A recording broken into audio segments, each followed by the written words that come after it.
ഹരികൃഷ്ണ. ദുർവാസാവ് മഹർഷി ശപിച്ചതിൻ്റെ ഫലമായി ദേവന്മാർക്ക് ജരാനരകൾ ബാധിച്ചു തുടങ്ങി.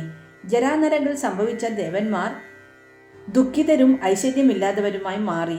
ക്രമേണ ദേവലോകത്തെ സമ്പത്തുകൾ ഒന്നൊന്നായി നാശോന്മുഖമായി തീർന്നു. ഈ അവസ്ഥ തുടരുന്ന പക്ഷം ദേവലോകം ദരിദ്രമായി തീരും. സർവാധിപന്മാരായ ദേവന്മാർ ഭിക്ഷയാചിച്ച് നടക്കേണ്ടതായി വരും. ദേവന്മാർ ചിന്താകുലരായി ബൃഹസ്പതിയെ സമീപിച്ചു. ബ്രഹ്മദേവന് മാത്രമേ ഇതിനൊരു പോംവഴി നിർദ്ദേശിക്കാനാവൂ. നിങ്ങൾ ഉടൻ തന്നെ ദേവനെ സമീപിക്കുക, ബൃഹസ്പതി ഉപദേശിച്ചു.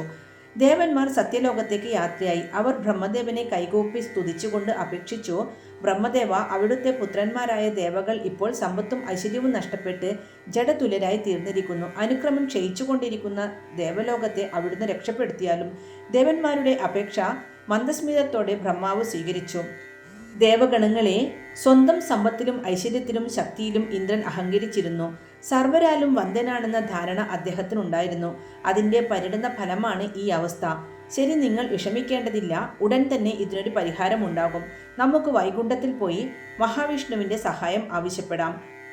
അങ്ങനെ ബ്രഹ്മാവും ദേവന്മാരും വൈകുണ്ഠത്തിലെത്തി.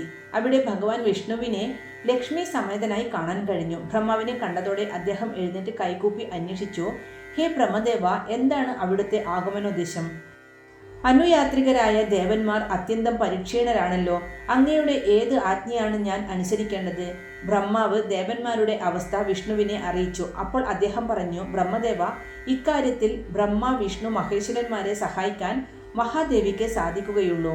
അങ്ങേക്കറിയാമല്ലോ, ദേവന്മാർ അമൃതിനായി പാൽക്കടൽ മതിക്കട്ടെ.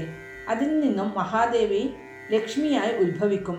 ദേവി കടാക്ഷം ഏൽക്കുന്നതോടെ ദേവന്മാരുടെ സമ്പത്തും ഐശ്വര്യവും വീണ്ടുകിട്ടും. അതനുസരിച്ച് ദേവന്മാർ അസുര സഹായത്തോടെ വാസുകിയെ കയറാക്കിയും മന്ദരപർവ്വതത്തെ കടക്കോലാക്കിയും പാൽക്കടൽ കടഞ്ഞു. അപ്പോൾ അതിൽ നിന്നും മഹാദേവി അതിസുന്ദരിയായ ലക്ഷ്മി ദേവിയായി ഉത്ഭവിച്ച് കൈകൾ കൂപ്പി നിന്ന ദേവന്മാരെ കടാക്ഷിച്ചു. അതോടെ ദേവകൾക്ക് നഷ്ടപ്പെട്ട സമ്പത്തും ഐശ്വര്യവും തിരിച്ചു കിട്ടി. ഹരികൃഷ്ണ.